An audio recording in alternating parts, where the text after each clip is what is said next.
Hello, everybody. Welcome to Rage and Love, where we passionately debate. And for some reason, there was music still going on. Okay, No, no. actually, I see what just happened. There was like an echo going on my side of the sound. So you know what? Let's just restart this.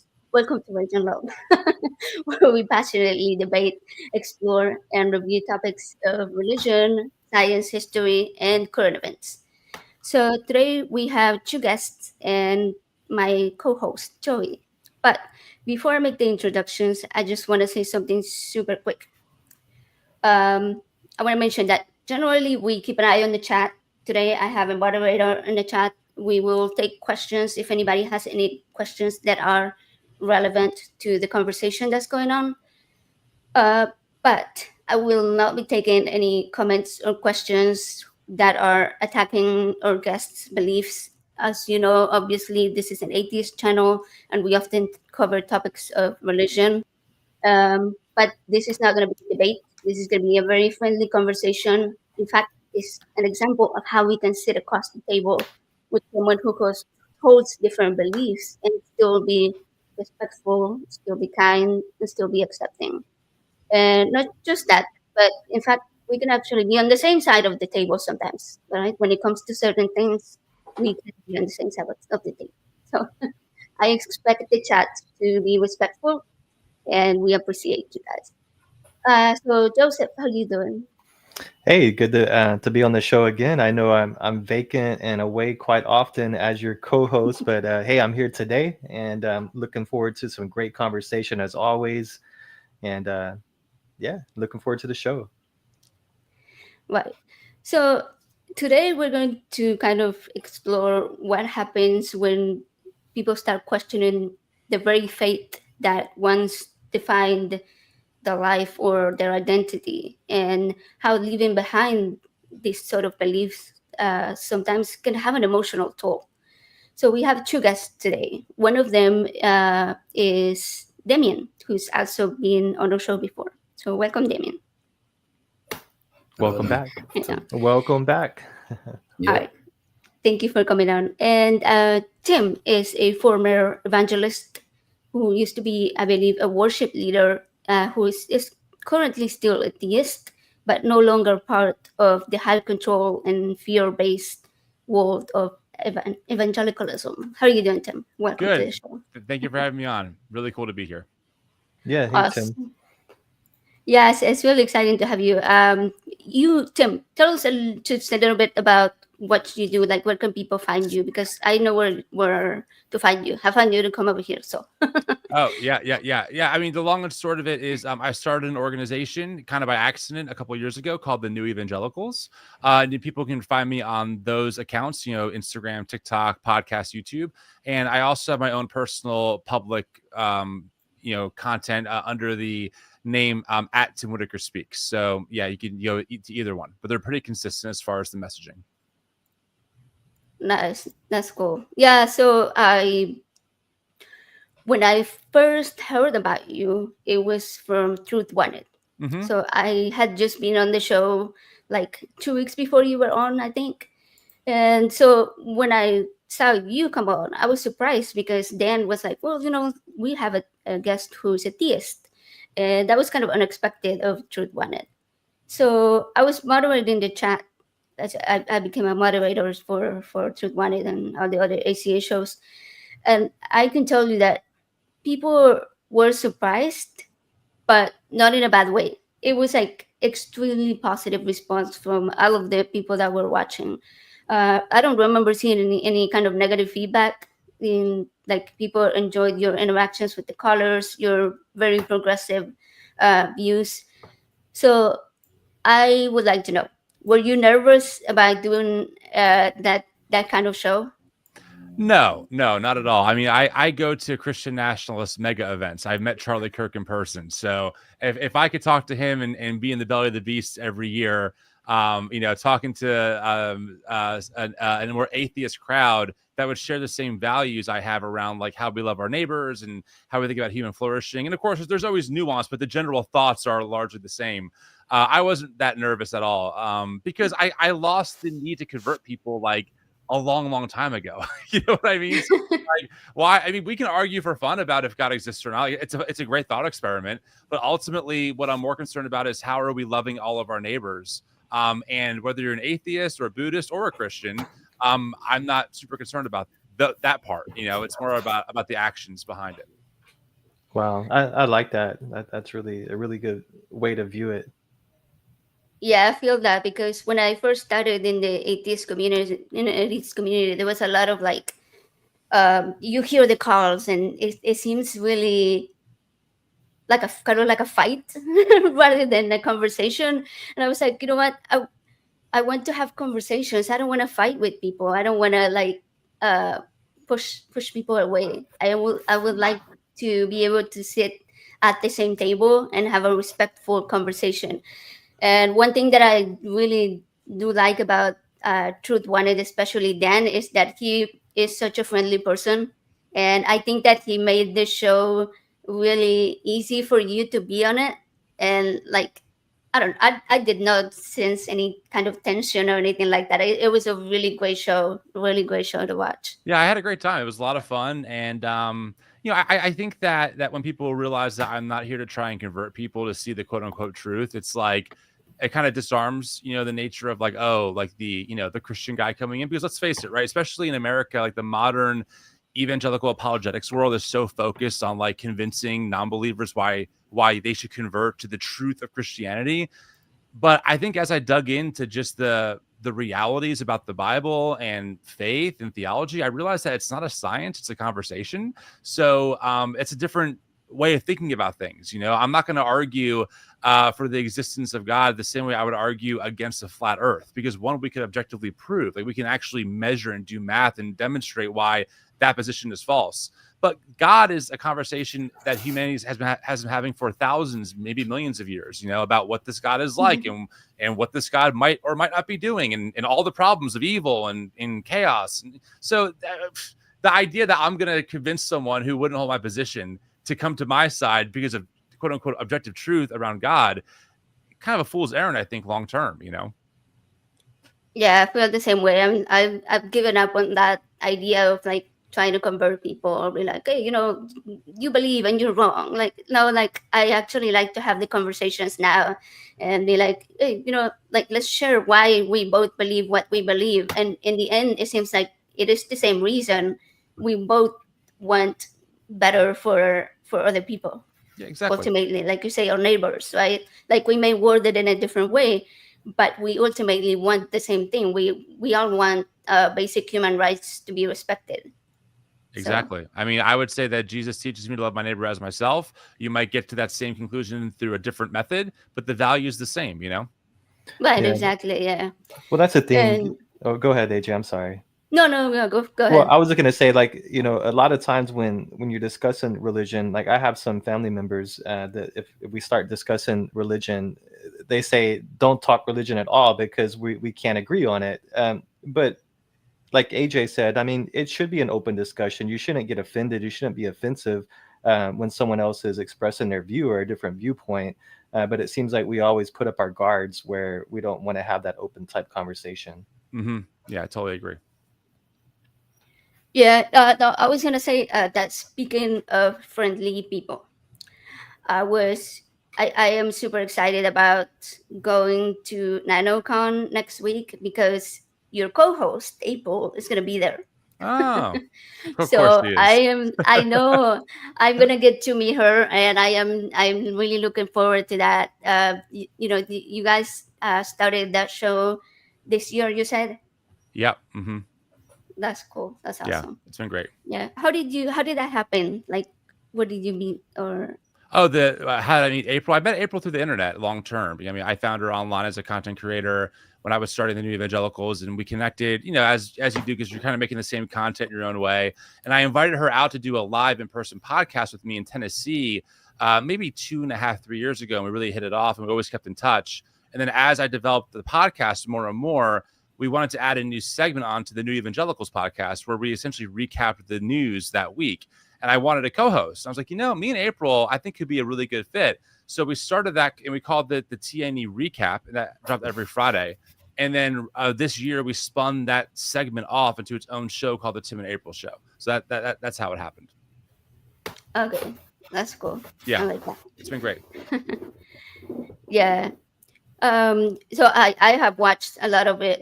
I would say I've watched more of the Tim and April show than the New Evangelicals. No offense, but it's just because of the topic of Christian nationalism is such an important topic, Right. And I think it's so amazing to see Christians talking about it, or people who consider themselves to be whatever your denomination may be, a religious person speaking up against it. And I think everybody should be doing that thing.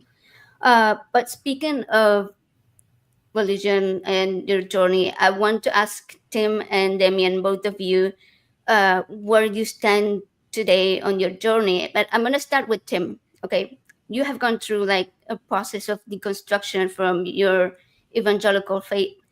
But when I hear the word deconstruction, and I think this is because I hear it from fellow atheists, I usually think of like leaving your faith completely, which is, can be a process. But what does that word mean to you specifically, personally, like deconstruction?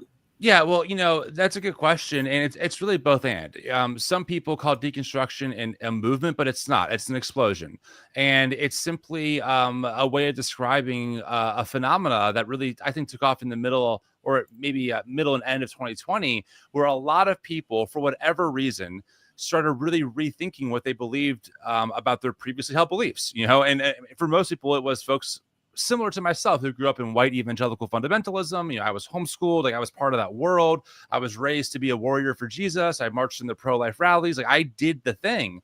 And people started saying, this whole Trump thing and Black Lives Matter and COVID, like the way that I'm seeing my faith tradition respond to these issues does not line up with the values that they taught me, frankly. I was taught that, I was 5 years old singing songs that Jesus loves the little children of the world.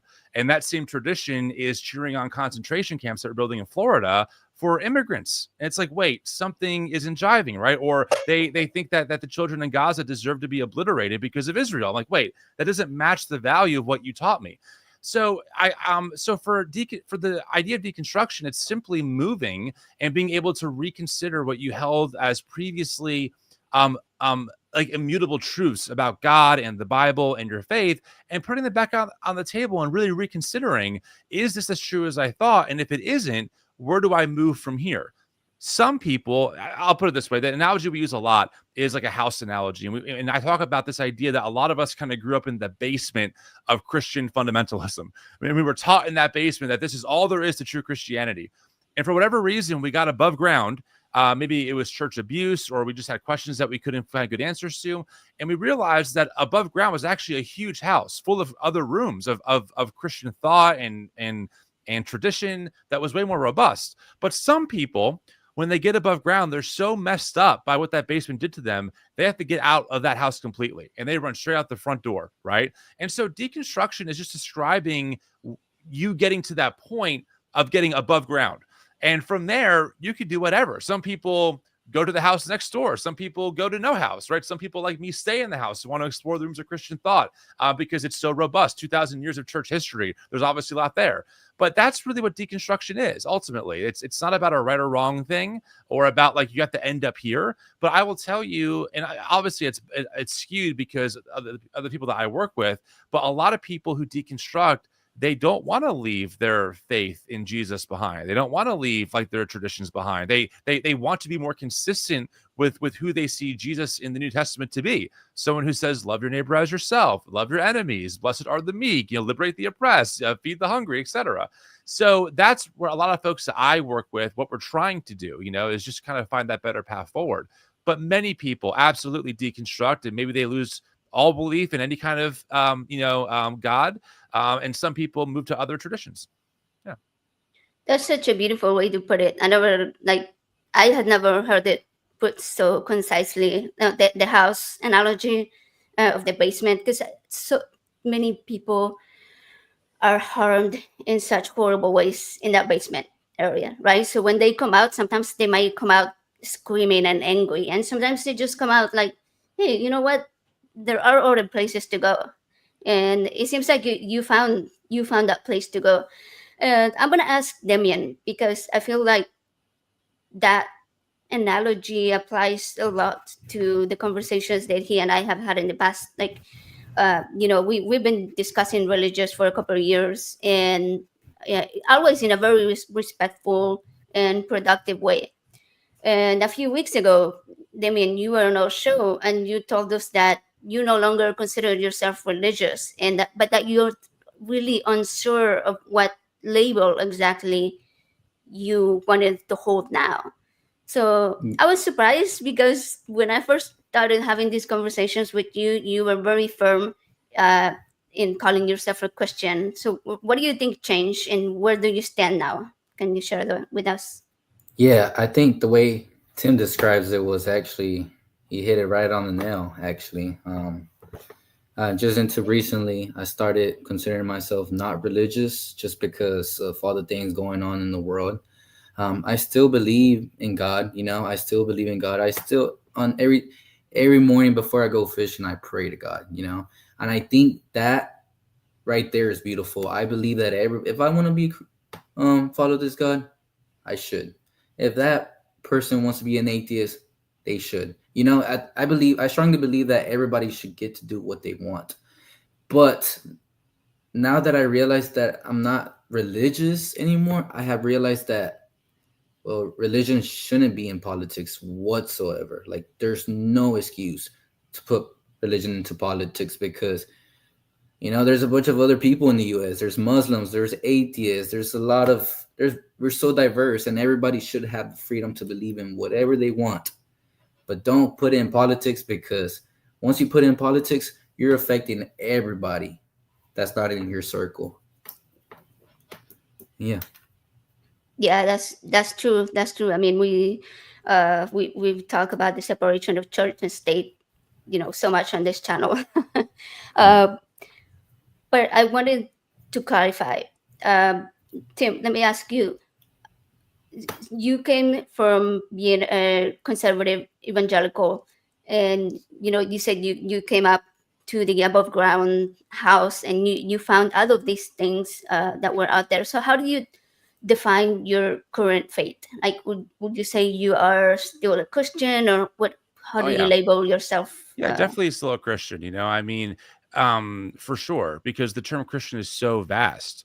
It's humongous. Eastern It Orthodox, is. Catholicism, Protestant theology, and then inside of all of those is a universe each in itself of tradition and schisms and beliefs and theologians, right? So I think what's important to remember, and this goes for anything, this goes for atheism, for any religion, but like, it's always bigger than just someone's experience, right? Because there's more going on there. I'm sure even in atheist circles, I mean, I wouldn't know for sure. I would guess that there's even some dissent in different ways of thinking about, how atheism might or might not function. I've seen more hardline atheists versus more, open. I've seen it before, right? Now, not on the same level, because Christianity is a major world religion. But my point is just to say that, anything is more complicated than just one person's experience in that thing. So for me, I absolutely identify as a Christian, as a Jesus follower, 1,000%. I just, to Damien's point, I really agree with the sentiment of, keeping kind of like religion out of politics. And also, I think, though, I think it's important to kind of have a both and perspective. And here's what I mean by that. Obviously, I don't agree with or would ever promote the idea of any religion having preference or being recognized as a state religion, whether it was Christianity or anything else. However, right, as people, statistically speaking, most people in government right now happen to be Christian in some way, shape, or form, whether you're Democrat or Republican. But I think the difference between Christian nationalism, which I know we'll get into later on, and like just maybe more progressive Christianity, or even like a Black liberation theology that MLK used to justify the liberation, right, of Black bodies under the rule of white supremacy, is that the idea behind how I would advocate for human rights in the name of God would be universal.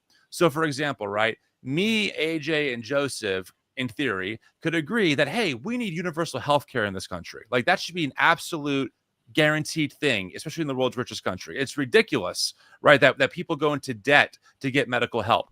I could say as a Christian, I'm motivated by the command to heal the sick, right? But Joseph and AJ might get there through a whole different method. So that would be a way of, like, as a Christian, certainly I'm advocating for maybe what I would call as a Christian position, but it's universally applied. A Christian nationalist is looking for exclusively fundamentalist beliefs like Jesus Christ is Lord to be prioritized in our government, right? Or, hey, I don't think that women should be able to lead in church, therefore they should be barred from leading in the government. That's an exclusively nationalist Christian position that does not have that kind of crossover, agreement, so to speak. I think that's a major difference between how Christian nationalism is functioning versus just general Christians who might have ethics, right, who are maybe voting their conscience, but from a much more liberative perspective. Right, yeah, and a perfect example of what you are just talking about can be women's healthcare, right? Like, not to get into any specifics of it, but one will say, okay, women should have the right to decide what to do with their bodies, and we shouldn't put a religious dogma to decide who or when or where these women get to decide what to do with their bodies. Like, if you have different types of religions, then I don't know, if you have a Muslim and if you have a Christian and if you have an atheist, they might have a completely different idea of where those rights, where the line is drawn for those rights, right? But we can also have a secular way of figuring out why it might be better for women to be the one to be making those decisions rather than a specific church. Mm-hmm. So yeah, that's definitely where we have to draw those lines and be like, hey, it's best if we have a secular society when it comes to government decisions. So quick question before we move on to Christian nationalist stuff. I wanted to get from both of you. Well, I do know Damien's. I know the answer to this question from him. But Tim, for you, what was that defining moment where you realized that you were holding harmful ideas that you said when you stuck your head out of the basement and you were like, I'm done with that basement? What was that moment for you? Feel free to share like any specific ideas that you were holding on to that you have left behind now. Yeah, well, I mean, I would say that it was a moment. It's kind of like death by 1,000 paper cuts, I think, in a lot of ways, where you just have these questions that kind of accumulate and the answers that you're given become less and less compelling by that basement. So, I mean, one easy example, I was 18, very conservative, and I met my first ever gay coworker. And I was like, oh my God, I've been warned about, the gays in my church, right? That's the perspective. I'm like, what do I do with this? And I met him. His name is Joey. I can share this story publicly because we still keep in touch. And, he completely shifted my perception of what I thought a gay person was. I'm like, oh, like Joey is a human. He's like a normal human. And he's an atheist. So I'm like, oh, now I'm double screwed. He's an atheist and he's gay. What do I do with he's this? Trying to convert you. I can't believe it. Right. But, it turned out that, he volunteered in his city and he was super empathetic and like he liked hardcore music like I did. And that was the first moment where I realized, I think that like my tradition is really picking on gay people. They're picking on the sin of being gay. Now, again, at the time, I still believe that the Bible taught that being gay was sinful, but I started noticing that it was kind of hypocritical in how evangelicals would apply sins like that versus maybe the sin of greed. Right? Like, I don't get it. We're not talking about greed at all, but we're talking about the gay people. Like, it seems like it's kind of hypocritical. So you can say I started as early as back then, just kind of noticing some of the inconsistencies. But I think, and this is a very common one, I think the moment where the dam really broke was when Trump came on the scene. And I was like, wait a second, right? Like, you're telling me, and don't forget, for those listening, maybe who might have grown up in church, there's a really heavy emphasis on sexual purity, right? You're just taught as a young person, do not have sex until you're married. God won't honor your marriage. God won't honor your life. If you want to serve in church, you have to be sexually pure. There's always caveats. And by the way, like, I did that. Like, me and my partner waited until we were married to have sex for the first time. Like, we did the right thing because we believed those convictions that we were taught. It was really jarring seeing my old Sunday school teachers who raised me on that ethic on Facebook being like, Donald Trump's my guy. I'm like, you mean the guy who's yelling about grabbing women by the you know what, and who's posing on the cover of Playboy magazine, and who's on his third marriage? I thought biblical marriage was between one man and one woman for life. All of a sudden, it doesn't matter because it's Donald Trump. So that was really the moment when he got elected, and I saw like the Trump fervor, and I saw his lies and just like how he talked. I'm like, these things embody none of the values I was taught to embody as a man. Like as a man, I was taught that Donald Trump is the opposite of everything a man should be. And all of a sudden I got to vote for this guy or else I'm not a real Christian. So that was like when things really exploded for me. And then of course we had Black Lives Matter and the murders of Ahmaud Arbery and George Floyd, Breonna Taylor. And I'm watching my tradition on the wrong side of that conversation. I'm like, wait, why are we like blaming George Floyd for what happened to him? Like, what is happening here? This is not loving our neighbor at all. And then you had COVID. And I start seeing pastors I know, this is a pandemic, faith over fear, don't wear a mask. I'm like, what is going on?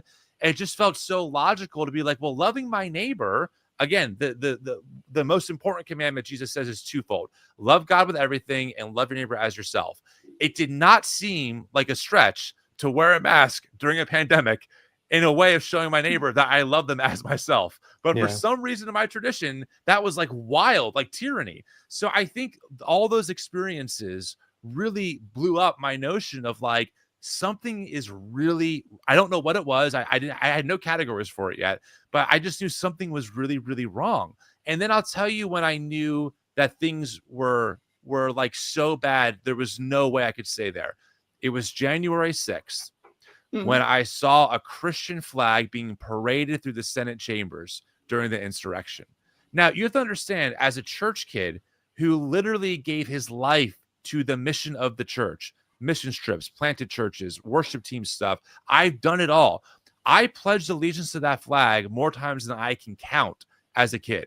And to see that flag that I gave my allegiance to being paraded around, and seeing a prayer to Jesus being given, thanking him for this opportunity, to take back America from the deep state. I was like, holy shit. Like, whoa, like, no, this is not what I signed up for. This is Antichrist. This is the opposite of what Christ would want.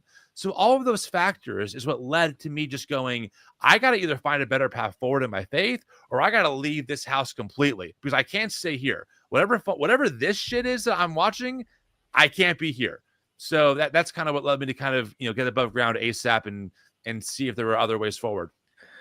So you do see, like, I have a question for you, I guess. So in terms of, what is your view in terms of how religion can be used as a power tool in politics? That's kind of seems like what you, from what you explained, I kind of get the feeling that it's the power sense of it being used incorrectly to be able to sway a population's view for a political what's the word I'm looking for, to advance the political political advancement of a political ideal or agenda. How do you feel about, is that kind of one of the reasons of what it actually turned you off from I guess you would say Christian nationalism, or a form of Christian nationalism? Like you kind of saw that what you were following kind of was being blurred, the line was being blurred and brought together, kind of, maybe. I hope I'm asking that correctly. No, yeah, I think I got you. No, it wasn't so much that idea. Because again, I think about religion, and in this case Christianity, can be used as a tool for liberation or as a weapon of oppression. Right. I mean, again, the same Christianity or the same Christian house that MLK and the early abolitionists said, we're freeing the slaves and segregation's got to go, has also been weaponized by white evangelicals to say, sorry, God demanded the races stay separate. They're reading from the same set of biblical texts, right? So there's not this objective clarity. There is this, how do you want to use this tool? Religion is powerful for many reasons, right? Whether it's true or not is besides the point. It's powerful. And it'd be one thing if there was a Christian tradition that was like, look, guys, as Christians, let's make a push to get affordable healthcare done. Oh, great. That sounds awesome, right? But it was how it was being used. It was being used for dominance. It was being used to overwrite the religious freedom of other religious groups, my Muslim neighbor, my atheist neighbor, my Buddhist neighbor, etc. And it's more about realizing that this is a movement based on Christian supremacy, right? We have an objective moral truth that no one else has. And God has given us a divine mandate to take over America, to rule on behalf of this God that we worship. Right now, we have thoughts when other religious ideas or fundamentalists do that in other parts of the world. We call them yeah, extremists. yeah, But yeah, suddenly here it's like, oh well, they're just Christians. No, these are yeah. Spot Christian on. extremists, you know. So that was more, I would say, now of what my concern is. Yeah. Okay, yeah, Yeah, I feel like you just said, religion or anything can be used as a tool for either good or bad. If you think back to when they created the atomic bomb, right? Like scientists were just trying to advance science and trying to show what they could do with what they had learned, and the government used it for a completely different purpose than what the scientists thought they were getting. So yeah, you can use pretty much anything as a power tool to harm others. Exactly. So you Exactly. know, you mentioned earlier that one of the things that kind of swayed you was your friend Joey, who was gay, and I feel like a lot of times we see people in very conservative spaces using the Bible and scripture to harm LGBTQ communities, and they use very specific verses Mhm. that one could interpret in many different ways. Why do you think they're not using verses like, I have one that I saw earlier and I thought, wow, that's a really good one. Is Second Samuel, and it's what it says: David loved Jonathan, and his love was better than that of a woman. What do you think they're not using verses like that, where it's basically saying that a man loving another man more than he loved his wife or something like that, like, and that should be normalized? Yeah, well, this goes back, to a couple of different factors. First off, the reality is that the Bible is not univocal, meaning it doesn't speak with one voice. It's complicated. It's often contradictory, right? In the Hebrew Bible, you have some really brutal verses that I would argue are genocidal, right? God commanding people to wipe out entire people groups. Then you have Jesus, who's claiming to be God's representative on earth. In the Christian tradition, we see him as God incarnate, telling us to love our enemies. That's a discrepancy. There's just no way around that, right? So the Bible is complicated. Like that's just what it is. It's a complicated collection of texts. We don't have any of the original manuscripts. There's been a lot of edits that have gone on, a lot of interpretation. So we have to start there. But the other thing I would say in your case is that there's actually a really good book I recommend to anyone in your audience. It's so helpful. It's called Ministers of Propaganda by Scott Coley. And it's so enlightening. And he talks about this concept called a legitimizing narrative. And what he says is that essentially, in particular with white Christian nationalism, Christians build narratives that they then try and legitimize through different means of power. So they will pick certain verses that legitimize the narrative that God has ordered the world a certain way, where straight people and heteronormativity is God ordained, and anything outside of that is God cursed. And so they'll pick and choose what verses they will use to justify that. Another topic that isn't even nearly as in the forefront of evangelicalism is, if you look throughout the scriptures, there are thousands of verses for how one is supposed to treat the poor and the oppressed. There's James 5 is a scathing critique of the billionaire. It literally says, woe to you, rich people. You are stealing wages from your workers. You are fattening up yourselves like cattle for the day of slaughter, is what it says. Brutal language. Yet that section never gets thrown around in churches towards Elon Musk or Jeff Bezos. Why? Because there's an inherent logic to what they believe, right? There's capitalism involved with that. There's a white supremacist angle to this. There's a fundamentalism to this, but all roads lead to maintaining their power and control. And that's a legitimizing narrative. And so I think that is a huge part of it. The last thing I'll say, I'm kind of giving you guys some insider baseball here, but there is a massively well-funded evangelical apologetics industry that will reinforce and will teach people from a very young age how to properly, quote, read the Bible. And those people enforce into young people what the Bible is clear and what it's not clear on. And so you have this system that indoctrinates kids and young people and teenagers, and I went through it, that, hey, the Bible is clear on these issues, but these issues, it's really a heart issue. But this issue is more for politics. So you're given that very young, and it kind of creates this perfect storm where you have the outcomes that we're looking at, where Christians are justifying their hatred of their queer neighbor, in some cases trying to legitimately overturn a Obergefell because they think that the Bible's clear on this. Right, it seems like it's teaching exactly what to believe from the Bible rather than how to read it, how Exactly. to understand Yeah, it. Yeah, it's like so a set there's a big difference. interpretation, right? So they're basically telling them how to interpret it, even though Yeah. a lot of times people argue, "Oh, you're not interpreting the Bible correctly." It's all up to interpretation.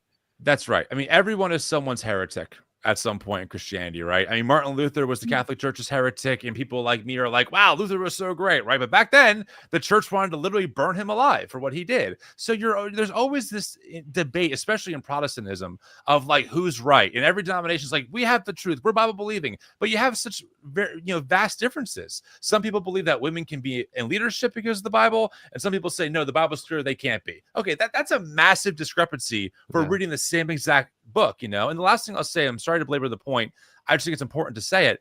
The word homosexual is nowhere in the text, in the Hebrew or the Greek. That word doesn't exist. Okay. The word is translated to homosexual, started in 1946. So even that is a huge issue that most people don't even recognize. It's the same thing with hell. There's actually 4 Greek words that are translated to hell in the New Testament: Gehenna, Tartarus, Sheol, and there's one more, Hades. Those are 4 different words in the Hebrew and Greek that all get translated to hell in the Bible, but they all mean very different things. So just that layer of going from Greek and Hebrew to English already creates problems for how we quote unquote interpret what is supposedly God's infallible word, which I reject that notion anyway. But you can see how it's a house of cards. Yeah, for sure it does, and and it starts very early on, like you said. I mean, we have people like Joel Osteen over here in Houston. The massive. Well, good old Joel. Gosh, yeah. We won't even get into that, but that is how it starts and how children become indoctrinated adults. And I mean, I've really enjoyed this conversation with you because you seem so open-minded, and like it seems like your faith is such a positive and accepting and welcoming type of faith. And I wish that a lot more people were like that. I don't think we will have such animosity between atheists and theists if everybody was more, if everybody saw religion in this light. I can personally admit that I wasn't the most accepting person in the past. Like, I used to kind of hold beliefs, and I think they were partly religious. Things like, abortions are okay, but only in this situation, or like, why do transgender people want to have surgeries, or like, all that type of stuff. And I feel like the more I became the more I popped my head out of the basement, right, and met trans people and met other women who needed to have abortions for whatever reason, I opened up my heart and I opened up my mind to like realizing that these are all just human beings trying to have their basic human rights respected just the same way that I do. So yeah, 100%. But Damien, tell me about you. I told you that I kind of remember or think that I know your answer to what was your defining moment where you decided that you are no longer religious, or like what changed, what made you come to that point in your life? I think like in regards to going to church, I kind of distanced myself from church just because I did notice they were being hypocritical, and that's what drew me away from church. But I still always consider myself a Christian because read the Bible, pray to God every day, my God, but then I realized, like, these days in politics, like, they were using religion to justify what Israel did to Iran, to Gaza, and I was like, killing somebody? Are y'all okay in mind? That's just mind blowing. That's that goes against all morality. And like, how can you, like, what we're doing, the older generation, these old head Christians, they're using religion to ruin these people's lives. And that's like, it's not even about that current generation, but the future generations. Why do you want to see kids, grandkids, the future generations to be in a whole cycle of hatred, of war? Why do you want that? Wouldn't you want better for your kids, your grandkids? What the heck is wrong with your mind? And that's what really got me. Yeah. Yeah. I'm really a firm believer that everyone has the potential to be a good person, and I do my best not to judge people based on what they believe or like what the religion they are. I don't write someone off simply because of that, right? Because like, and I won't be like, oh, you're Muslim, I can't be friends with you. That would be freaking ridiculous. So, but I look back at my own journey and I can see where my worldview sort of changed, and I can see the potential of other people uh, to do the same thing, right? To come to realize that they're holding on to bad ideas. Even people that may be defending currently what is going on in the Middle East, at some point may open up their minds and be like, oh, you know what? I was wrong. So, but it's such a hard thing to do with the current political climate. And I think that we are seeing a very extreme rise in fundamentalist religious ideas being pushed on everyone, obviously, especially Christian nationalism. So, where the heck did this come from? Has Christian nationalism been hiding? Like, has it just been waiting for its time to shine, or has it always been around and we just like didn't notice? What do you think, Tim? Yeah, I mean, Trump is a fruit of a much deeper issue. I mean, he's not a one-off. He's not a bug. He's a feature.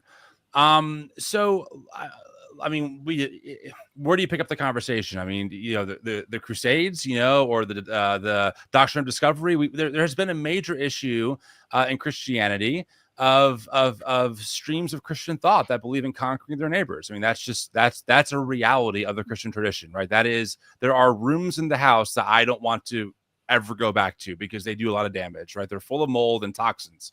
Whether it's the Catholic Church saying, hey, if you discover new lands, they're yours, right? And that's what caused us to discover America and commit massive genocide.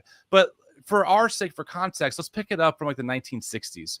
So really the modern iteration of Christian nationalism really starts, in my opinion, taking shape with the rise of someone named, and it's a very funny name. His name is R.J. Rushdoony. He comes out of the 1960s, 1970s. He's a I believe Presbyterian, very conservative, and he essentially is a prolific writer. And I'm condensing a lot here, but long story short, this is someone who says that public schools are modern indoctrination camps and that Christians should pull their kids out of the public school system. He wanted to see the public education system dismantled in his lifetime. Does that sound familiar? He's writing books about how we have to replace American law with what he calls is God's moral law, and we have to essentially, institute new laws to make America Christian, essentially. So his writings are pretty fringe at the time, but he does kind of pioneer the modern Christian homeschooling movement. And then from there, you go to Jerry Falwell, The Rise of the Moral Majority. And this is where evangelicalism really gets politicized more than ever, with the rise of him and Paul Weyrich, and them thinking about how do we kind of convince evangelicals to vote a certain way. A lot of people think that the moral majority was founded over abortion, but that's not true. The reason that Jerry Falwell got political was because of integration. It was based on the reality that he did not want schools being integrated with Black and white students. He pioneered the private school industry. I've actually tracked the data. You can see when Brown v. Board gets ruled on, you can see the explosion, especially in the South, of private Christian schools because they were not government entities, right? So they could segregate still. And once the government started enforcing integration, this is when you start hearing people like Jerry Falwell or Bob Jones, the founder of Bob Jones University. They start developing this language that, hey, the government is infringing on our religious liberty to live our life how we believe God's told us to live it. So this is where you start seeing some of this language. It's not over abortion. It's not over anything else. It's over originally integration. Okay, these are people who believe that the races should stay separate. In fact, Jerry Falwell, in a sermon decades ago, said that if the justices, meaning the ones who ruled on Brown v. Board, knew essentially what God would have wanted, they would have never ruled the way that they ruled on that case. So eventually, integration becomes normal, right? It becomes a very popular thing, and people start realizing that, racism is bad, generally speaking anyway, and that, the school should be integrated, and we discover all this stuff. So Jerry Falwell and Paul Weyrich, they realize that issue is falling out of vogue, so they start testing other issues that would resonate with their base. And that's when he discovers abortion is a real heavy hitter. The idea of, hey, we're killing children. Up until that point, by the way, and again, this will shock people, even groups like the SBC, Southern Baptist Convention, one of the biggest conglomerates of evangelicals, they had a very pro-choice position as an organization. You can go through and read their early takes on abortion in this, 1970s and 80s. It was pretty much a typical pro-choice position. But that started shifting as the sentiment shifted in evangelicalism. So the moral majority is birthed. That becomes a huge player in politics, right? They're fundraising, they're pioneering the whole mailing system, getting people to rally around certain wedge issues. So I say all this because it's been in the works for a long, long time, And over the past couple of decades, they've been able to build really strong networks that are well-funded, that are able to reach a lot of people very quickly, and that are able to mobilize voters on any given issue. And so, when Trump comes on the scene in 2016, look, Trump is not a Christian. Trump has absolutely no moral compass, right? He's looking for anyone to give him power. And evangelicals were looking for a man who would give them what they want. And so the way we get Trump and we get the evangelical vote and again, I'm condensing so much here, so I'm just giving you guys little highlights. But Paula White, the prosperity gospel preacher, she was actually good friends with Trump decades before he ran for president. And he confided in her that he wanted to run. She was the one who brought the charismatic side of evangelicalism and those pastors to Trump first. Okay. And then your mainstream kind of rank and file evangelicals, these are people maybe like Al Mohler, who's a more like reform dude. They fell in line later, but it was really Paula White getting charismatic pastors behind Trump, and those pastors getting their people behind Trump that really started this whole thing. And then, of course, Jerry Falwell Jr. Endorses Trump, and the whole thing just kind of snowballs. But yeah, I mean, this is, like I said, it's been in the works, and Trump is just their newest Trojan horse to accomplish what they believe, which ultimately is, and then, Damien, I saw your hand up, so I'll get to you. But just to finish the thought, they believe that they have to conquer the 7 mountains of influence, or mountain. It's called the 7 Mountain Mandate. This is a guy named Lance Walnut popularized this. It's a real thing. I've heard it recited on the stage of Turning Point USA events. But essentially, there are 7 mountains of influence: business, education, family, culture, politics, government, etc. And they believe that they have to conquer all 7 mountains and rule them from the top down to essentially make America a Christian nation.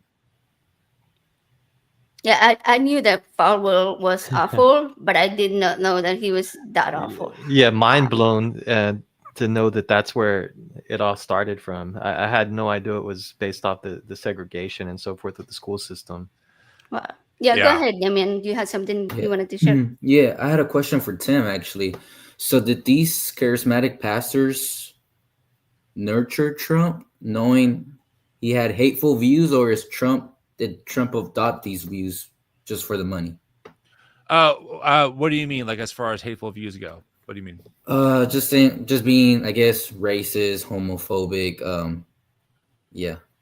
It's hard to say completely, but I do think that as Trump realized that there was a lot of power in these spaces, he just kind of acquiesced more and more to them. Because don't forget, in the first administration for Trump, he really wasn't super vocal about gay rights one way or the other. It wasn't really a big thing, but now it's a huge thing, right, for his administration, right? They got rid of all these things. They're getting rid of trans people in the military. So I definitely think that like the evangelical Christian supremacists have positioned people next to Trump to get this stuff done. A great example, I'll give you 2 examples that are going to blow your minds. The first one is Mike Johnson. Mike Johnson is a raging Christian nationalist. He's compared himself to a new Moses that's been called by God to lead his people out of bondage. I'm not kidding you.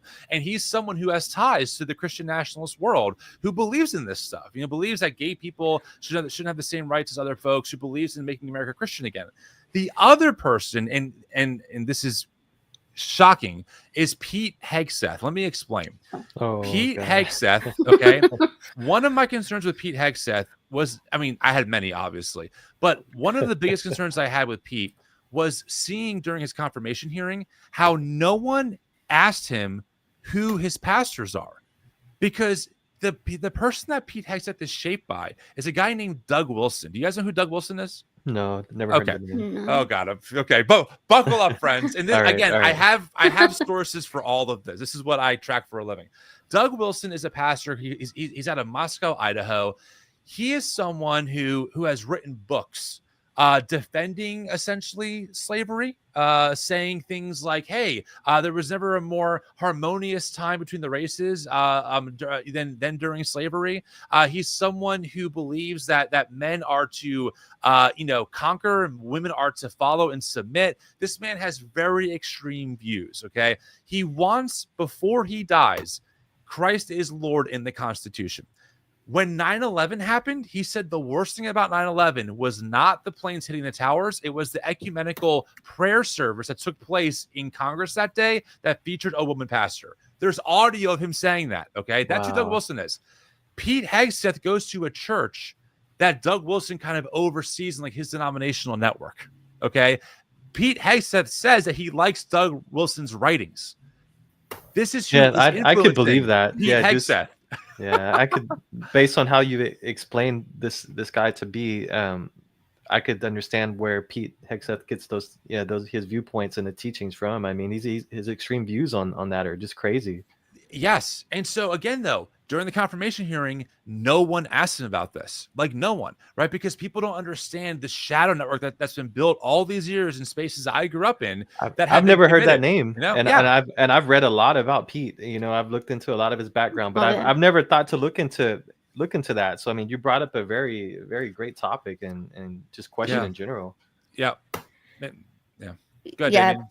Pete Hegseth is a whole another episode on its own. 100%. Yeah. Go ahead, Damien. What do you got? Question for Tim: how do we stop that? Because, like I said, as I introduce myself, I mentioned that I go fishing and I pray, and I feel like that's something that everybody has a right to do. But I also believe that there's a lot of people out there that shouldn't have the right to believe in religion, like because they're using religion for their hatred. So how do we prevent these hateful people? Well, you really can't, right? Yeah, Here's the thing. In America, the First Amendment, people can think whatever they want. Like the government cannot get into your head and police your thoughts, which is great. So Pete Hegseth can think whatever he wants. The problem is, and this is, I'm citing Andrew Seidel. He's a atheist, constitutional lawyer, good friend. And his big thing is like, look, your right to swing your fist stops where my face begins. And that's why I'm so outspoken about Christian nationalism, because frankly, if Doug Wilson wants to have a church in Moscow, Idaho, and his congregants want to believe this stuff, all right, live and let live, dude. Like, do your thing. I don't care. But the second you say, well, now we have to make it a law where, the Muslim can't worship properly, where atheists are thrown in prison. That's a real quote from one of his published authors, by the way. Wow. He believes in blasphemy laws. I can give you all these things. Then we have a major problem on our hands. So to answer your question, how do we stop it, right?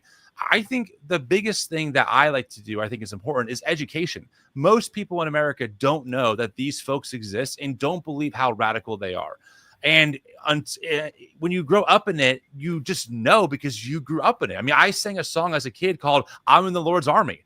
That was a song I sang as a 10-year-old kid in Sunday school. I'm in the army of God, right? So it's just, there's a whole world that's kind of underground that is shaping this stuff. And the second thing I think we do is that we have to think about how do we mobilize politically and build some really big tents and some big coalitions that supersede if I'm a Christian or if you're an atheist or if you're a Muslim. But we have these values, right, of pluralism, of multiculturalism, of rational dialogue, of a separation of church and state, of a secular government, where folks can obviously advocate for their positions, but no one's trying to demand that the 10 Commandments get posted in public schools, right? How do we build the big coalitions to combat this? Those are the questions that I ask myself. Well, I was going to ask you earlier, Tim, when you were talking about, I guess, the timeline of how Christian and nationalism formed and how we've gotten to this point. How do you feel about how social media in general has actually been able to add fuel to the fire, to give them a better source to be able to network and grow that message that they're pushing? I mean, social media, again, I guess, is a tool that we've created that can be used for good and bad. And in that sense, I feel that it can be used in a bad sense because it's easy to manipulate people, over social media. Yeah, I mean, look, if it wasn't for social media, I wouldn't be able to do this for a living, right? So there's that. And the whole deconstruction thing, people have found each other through online. So that's a positive. I think the issue, first off, I mean, we have to keep in mind, we are the first generation in human history to have social media the way that we have it, to have technology the way that we have it, to have a brick in our hand that can literally answer any question we can think of, or now build entire systems for us thanks to AI, right? So we're in a really unique position as the first of our species to engage with these things, right? And there's also this huge tech issue. Big tech is a problem. It's huge. They're harvesting data. It's a huge issue. I think, and I'm going to get kind of a little political here, but I think that one of the biggest missteps of, I don't know, maybe Democratic and more progressive type folks is that they really missed out on social media early on. Right-wing media was really smart moving to social media very quickly, and they were really smart in figuring out that the algorithm likes outrage. If they can convince someone of something outrageous, that will make more shares happen. So they've been building, I mean, Rumble, right, is a good example. And they've been building their platforms on Twitter and YouTube and Instagram for over 10 years. The Daily Wire is 10 years old. It's over a decade old. Turning Point USA, over a decade old, right? These groups have had a lot of time to really hone in how to utilize social media really effectively. And frankly speaking, there is no alternative on the quote unquote left to Turning Point USA or the Daily Wire. It doesn't exist. Same capacity, and there's a lot of reasons for that, but it doesn't, right? There is no who's the left wing version of Tucker Carlson? Who? Hassan Piker? He's still a drop in the bucket, and even then, I think Hassan's much more rational and much more intelligent, right? So I think that is why we're having the problem that we're having. Is that right-wing media has been building their little empires and tunneling in to social media, and they were kind of ahead of the curve for the first time compared to the Democratic, more progressive apparatus. The last thing I'll say too is that we live in late-stage corporate capitalism. We are struggling more than ever. We are lonelier more than ever. We're working more than ever, and I think that social media lets bad actors give bad answers that are simple to people who are struggling. I think this is part of the quote unquote male loneliness epidemic, right? Your Andrew Tates of the world are compelling to these men because they give them simple answers that do not make them have accountability, and they blame it on other people, women, immigrants, whoever. And those are simple answers to complicated things, and the internet likes simple. So when you're dealing with complexity and nuance and texture, that's just not as easily disseminated as who you should blame? The immigrants. The end. Yeah. That's a much more compelling message in 30 seconds. Yeah, the immigrants are taking my job. Exactly. Anyway, long-winded, but a lot of layers to that is my answer. No, I like that. Yeah, I mean, they found a minority to focus on since forever. First there was people of color, then it was disabled people, then it was the gays, then it was the trans. Now it's the immigrants. It was CRT, it's DEI. There's always some there's always some new group that you're afraid of, right? That at any moment, I mean, trans people are 2% of the population tops. And we're literally, I've met people that are like, well, Trump's going to get men out of women's sports. I'm like, what? All 40 trans athletes in the U.S. That's what you're voting on? That's ridiculous. But that is exactly the point, because if you were to target a large group of people, they will fight back Yeah, the really pushback will hard, be so much more. But that's why right? we have to stand for these Yeah, smaller groups that they're attacking. You know, we have to be there for 100%. them. 100%. yeah. Yeah. And to add to Damien's to the answer that you gave to Damien about what do we do, I think education is absolutely key, but also speaking up. And it also ties up with what Joseph asked about social media. Well, is social media bad or is social media good? And I think at this point it could go either way, but we have to continue using it for good. And we can use it like you're using it as a platform to spread the message of, of love and acceptance and, against Christian nationalism. And that's what we can do, what we can continue to do. And we are using social media to build all of these communities, could make these connections, create, I don't know, nonprofits to create groups that help people get registered to vote, uh, to, I don't know, find rides to the voting booths and whatever it is that people are doing to go in a more positive direction. So I think, I don't know, I think those are things that we can definitely do. Don't lose the hope for sure. 100%. And speaking of education, recently there was Joe and I had someone that we know who asked him, "What is Christian nationalism?" And I was shocked because in this day and age, and if an adult doesn't know what that means, that's a problem. And but this is the same person that during the elections didn't know when Project 2025 was, and I wanted to mention that Project 2025 was originally created in the 70s, and it was called the Mandate for Leadership. It has since been kind of pushed to every single administration that has taken office, but it wasn't until the election in 2016 that they actually found someone that was stupid enough to to actually be like, hey, you know what, I can put this in place for you. And they started Well, I don't giving know if in you would say to the stupid request, I enough. I guess. think I think just Yeah, someone I guess. someone Hateful. yeah, hateful enough to be able to be Yeah. like, oh yeah, I don't care who it affects, but I'll go along with it as long as I can make some money off of it. Probably, I mean, fill his pockets. Yeah, I mean, it is kind of an organized plan for pushing Christian nationalist ideas into the government. And given that Trump has already managed to push forward like almost 50% of these recommendations, I think there's like 300 and something. There's like a whole tracker online that you can follow to which ones he has already put in place. Uh, regarding everything, yeah, all sort of things like dismantling the Department of Education and USAID, I don't know, laws regarding abortion, National Weather health Service. care. Yeah, exactly. The Yeah, National yeah. Weather Service. Yeah. So, how worried should we be, and what do you wish them that people understood about the implications of what this is going to mean for the future of the United States? I mean, I'm really worried. I mean, there's no. I mean, just look around. We built a concentration camp in Florida. Yeah. Think of it. I mean, and Which Florida's is paid $450 million to build that thing. How many SNAP benefits is that? How many school lunches for kids is that? yeah, Right. So, like, yeah. what's frustrating is that we obviously have the money. We always hear, well, we can't give free handouts. It's too expensive. We have to shrink the budget. No, they don't. They don't want to shrink the budget. They blew through. They expanded the national debt with the big beautiful bill. They funded ICE to a record amount, more than the FBI. Scary. Yeah. So, like, I mean, look, this is Christian nationalism. I mean, I keep trying to tell people, when Trump goes away, the threat doesn't go away of Christian nationalism. Like, these people, they believe that God has given them a calling to do this.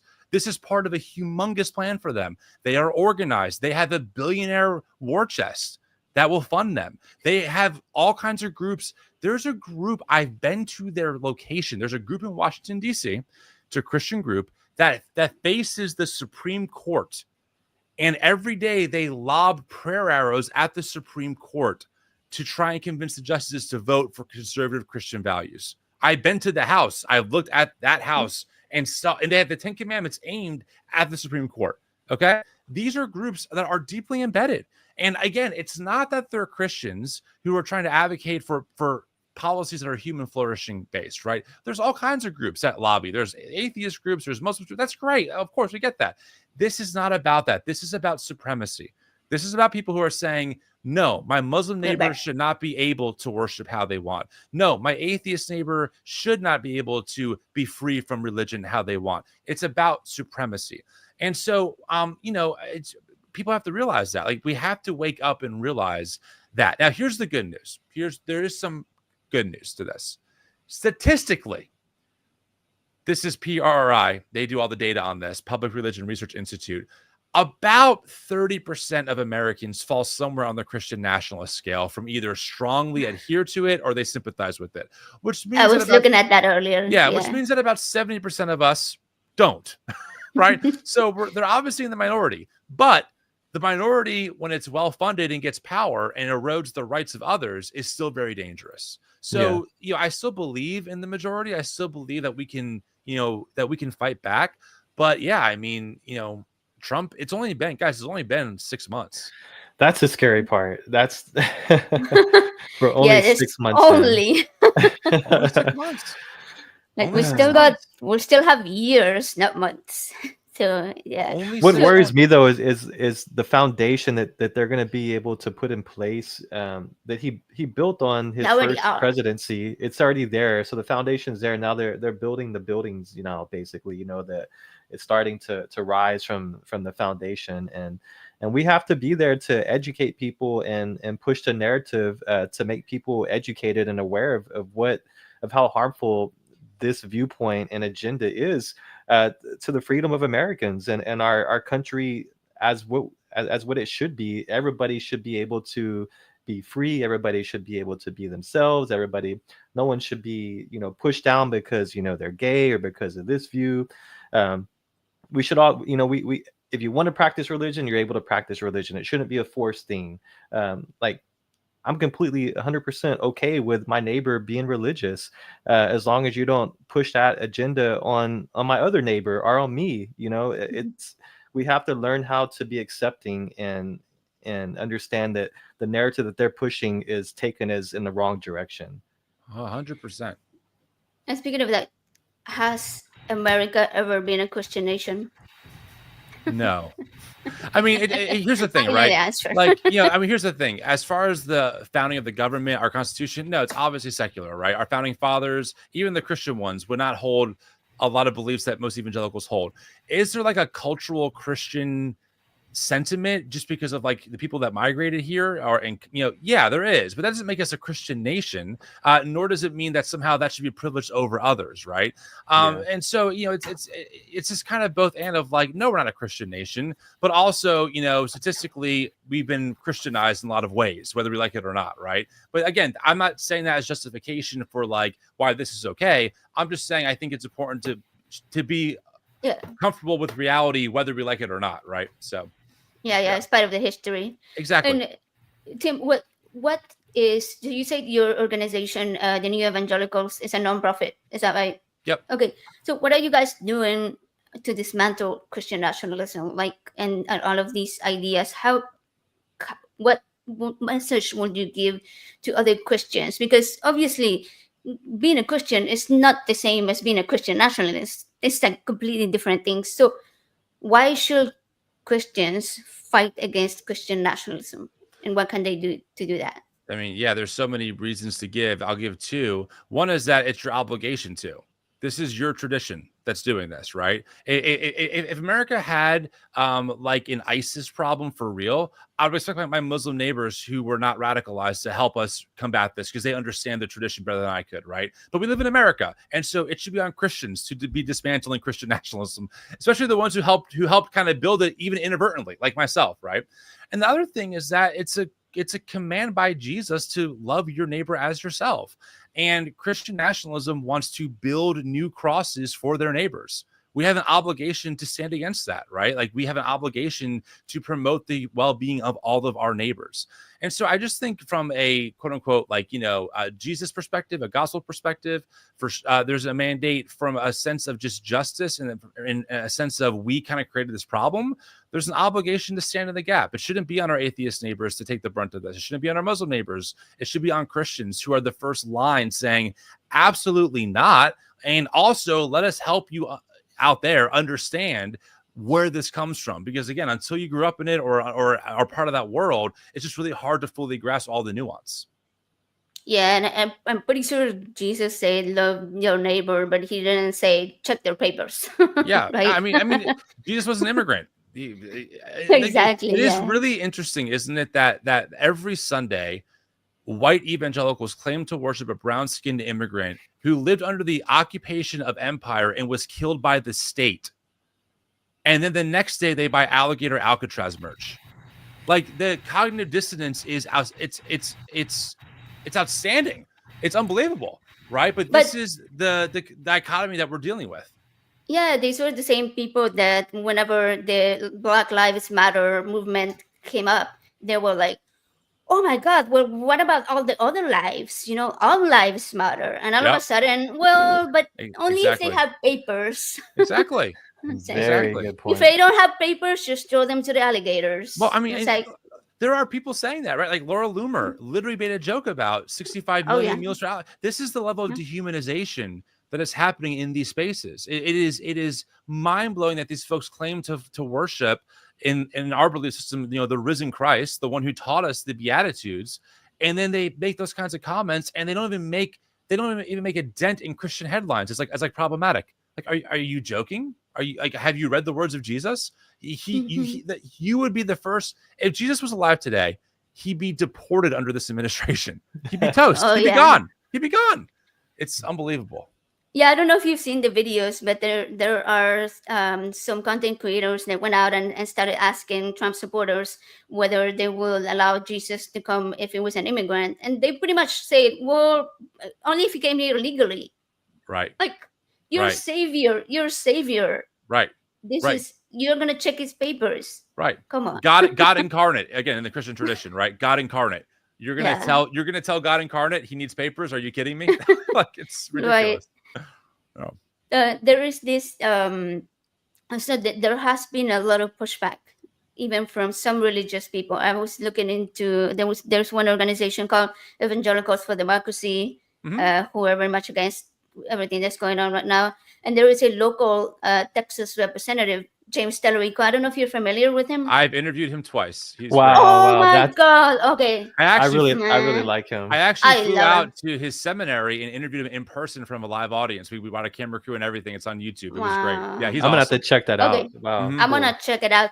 Because I keep getting, like, my algorithm is sending me tons of messages, comments, videos from him because I keep watching them because I love them so much. Like, I really appreciate his message because I'm sure you know that recently the Ten Commandments bill passed here in Texas, and he was so against it, and he spoke so well about it, and with a very similar message to yours, like, we have to love our neighbors, and it doesn't matter whether these children in the classrooms are Hindus or whether they are Muslims or whether they're atheists or whether they're Christians. We shouldn't have one religion plastered on the wall for them to be like, that is the one true word or whatever. Like, if their parents want them to believe that, that's fine. They can take them to church.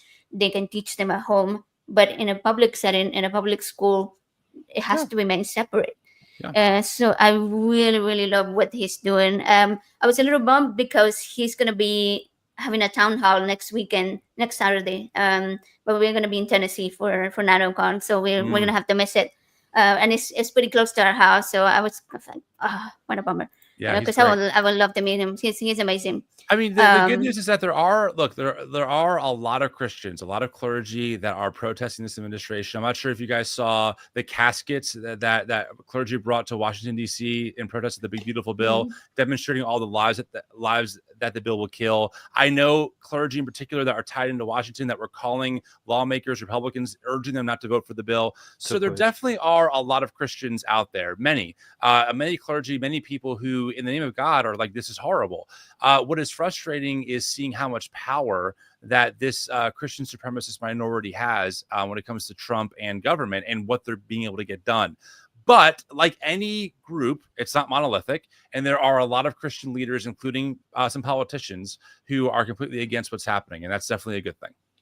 Yeah, that's good to know, that there is a fight, a pushback going on, even though it may not be in the forefront. We do know that there are people standing up to it. Yes. No, I can assure you there are some major leaders in clergy, in the progressive tradition, in the mainline Protestant tradition, that are organizing, that are mobilizing, that are thinking about different ways to stop, do it, what's going on in any way, shape, and form that they can, while realizing that the problem is not, again, it's not my atheist neighbor who's the problem here. It is the Christian radicals that are the problem. So that hopefully gives your listeners and your viewers some kind of sense of solace that not all Christians are behind this. Yeah, which is really good for people to understand that. It's definitely something that people need to be aware of. I have, when I make some post on my social media stuff, going against Christian nationalism, some people that don't know the difference between it, they think I'm attacking them directly, their Christian faith, which I'm not. I have no issue at all with people, being religious and following, Christianity. My issue is with the people that have hijacked that faith to use it for power, basically, and for their own agenda, which affects everybody. Yes. So it's good. I really like the topic of this conversation today, because I think that this is something that needs to happen more often, where people of faith and people that may not have that same belief, or show that we do have common ground. Yeah, I hope especially in red states like here in Texas that there may be more pushback soon. Are you familiar with Will Judy? I'm not. Okay, he is he's local here to Houston, but he's been he often goes and does speeches in other states and stuff regarding Christian nationalism, and as well as the separation of church and state. And he runs Houston, what is it? Secular Houston is called. Okay, His love that. organization. And so, but what he does is he brings people who are religious and to have conversations with him and find that common ground to where we can both join and fight back against Christian nationalism together, rather than doing it separately and trying to put both of our resources separately. Like, put our hearts together, and that's the way that we're gonna dismantle it. 100%. Yeah, before we finish up the show, let me ask you, because I think it's really important to note that both deconstruction and also everything that is going on in the political climate today is affecting our mental health. And a lot of us are feeling a lot of anxiety, a lot of sadness, a lot of hurt. How do we deal with that? I know that you have some experience with that, Tim, yourself, having dealt with anxiety and depression, and regarding your deconstruction from religion and everything that came from it. How do you feel about that now? Well, I mean, therapy is really helpful. I recommend a good therapist. Yeah, I mean, look, my brain broke maybe 7 years ago really bad, and it wasn't really over deconstruction. It just broke. Like, I woke up one day and had panic attacks for the first time, and it was a long journey. It's a whole other conversation, right? But I fully understand when you wake up and you check your body and you're like, shit, like I feel like trash again. When will this stop, right? I think that, a lot of us are probably feeling the weight of what's happening. We feel powerless to stop it, right? When between Gaza and between what's happening in Florida and just, what we see on social media, it's so much. And I think that we have to remember a couple of things. Number one, we are only one person, and it's not our job to fix every single problem in the world individually. And we can't. Reverend Otis Moss III, his father marched with MLK. I interviewed him in January, and he said something so profound. He was like, just put your brick on the next brick of liberation. Just do your part of laying the next brick of liberation for your neighbor, and then have your neighbor lay their brick for a liberation. It's just, you add your brick to that building of liberation for your neighbor. What can you do today that loves your neighbors in your proximity right now, right? And the other thing I think is really important is find moments of joy, because joy is resistance, right? Fascists want, in particular Christian fascists, want you to be scared. They want to be in your head. They want you to be anxious. They want you to live in fear. And one way that we give them the middle finger is by, even in the fear, still finding moments for joy, whether it's being with your family, if you have a family, or friends, or doing something that you like, going for a hike or playing a video game, whatever it could be, right? Finding moments to still find joy in life is really important, because this is going to be a long battle. I think that one of my, and I'll be honest, I'm newer to the progressive world, right? I'm only a couple of years in. But one of the things that I've noticed in progressive spaces sometimes is that there seems to be this microwave mentality. Okay, we have to fix this tomorrow and then we're done. That's not how Christian nationalists have been playing the game. They tried to overturn Roe v. Wade for 50 years, 50, and they got it done 3 years ago, right? Or however long ago, a couple of years ago. That's how they're militant in that. So we got to think long term. We got to think farther out. We got to think, again, coalitions, to your point, Joseph. And that means finding time to rest, finding time to rejuvenate, finding time that sparks joy, because we need people in this for the long haul. We cannot have folks getting burnt out. Yeah, that's true. Sometimes I struggle with having some quiet downtime. I'm just Same. like a go person. 100%. And yeah, so I think that's definitely good advice. So okay, we are gonna end the show pretty soon. I had something really funny to share with you guys. It's just a video. Unless Damien, do you have anything else you wanted to add before I do that? Okay, I left it for the end because it's a song, and I'm not 100% sure if it might be copyrighted. Yeah. I don't think it is. It's by Don't worry, YouTube will tell you right away. Right. So I'm like, Right away. in case I have to cut it out, then we can just do that at the end. So the reason I wanted to share this song is because it was made by a state representative in Michigan, Josh Scriver. I don't know if you're familiar with Oh him. no, I think I've seen this video then. It's Oh, horrible. you have. All right. I'm sorry to traumatize all of you, but I thought, Tim, I've seen you reviewing videos, and I think that you are going to find it very hilarious and interesting. Okay, if I'm ready. I'm pumped. can. It's fairly find- cringe. Fairly cringe. I love good cringe. Yes, I think you laugh. It's a good way to end the stream in. Okay, sorry. Okay. I think I got it. Let's make sure the sound is on. The conservative code. The conservative code. Right.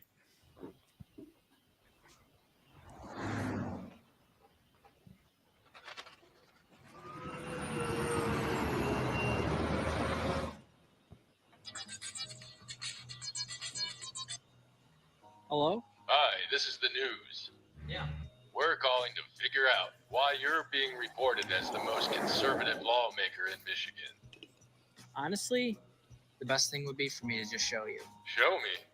Okay. This guy looks like he's 18. Two reps to this last session, yeah, I know. For you to learn my method, how I even made a song. To evaluate skill, we stick to a code. C, constitutionality. O, obvious flaws. D, doesn't make sense. E, evaluate the consequence. I don't accept the state of things legislatively. Isn't life inside the womb a precious human being? Isn't election integrity national security? I swore to say a sacred also help me G-O-D. I swore a sacred also help me G-O-D. G-O-D, help me G-O-D. G-O-D, so help me G-O-D. G-O-D, so help me G-O-D. G-O-D, so help me G-O-D.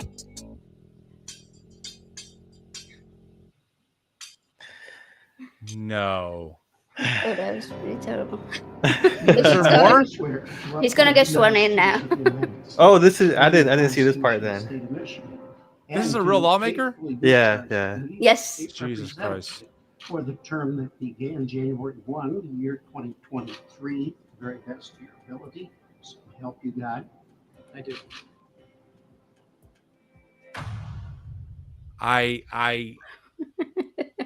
I used to be a professional drummer, and it's like hard to know where to critique that. Is it the song you critique? Is it the terrible auto tune, the lyrics, Or the message? Is it The the whole obvious thing. contradiction between Trump trying to erase the Constitution for birthright citizenship and this guy being like, "No, I vote the Constitution"? Like, where do you even start? Oh Jeez. man. It was Thank you for that, it was AJ. so Thank you for bringing it cringe. to my attention. Really appreciate that. You're gonna wake up You're like at 2 welcome. in 2 in the morning. You're gonna wake up and you're gonna have that little tune in your head. Yeah, exactly, exactly. Oh my goodness. Yeah, I mean, somebody showed it to me and I was like, listen, I'm traumatized. I need to share the trauma. Yeah, So I get that. Totally fair. Jeez. yes. So now you can share it with others. Spread the word. Spread that. I will do that. All right, Tim, thank you so much for coming on the show. This was a really good conversation. I hope that people can realize that, again, we can all sit on the same side of the table, no matter what or basic, beliefs are, supernatural beliefs, anything like that. I mean, I can believe that water is better than coffee or something, but we can still sit at the table and both have our drinks that we think are the best while still respecting the other person sitting across the table from us. And I hope that that's the message that people get from this show today. So any words of wisdom to close off the show? Joe, Damien, Tim? Thanks I for would having just me. say, keep up the fight. Yeah, that too. Yeah, but yeah, definitely. Thanks for coming on, Tim. I really enjoyed this conversation, as I said earlier, and hopefully, maybe we can have you on again, and we can go into some more deeper conversations. It's been great. Awesome. Thanks so much. Yeah, for sure. Damien? Just love everybody. That's all I gotta say. Love everybody. I like that. That's definitely the right message. And all right, everybody, thank you so much for being here on the chat. Thank you so much for being so respectful. Don't forget to like, subscribe, and look out for some more content coming up. We'll see you around. Bye.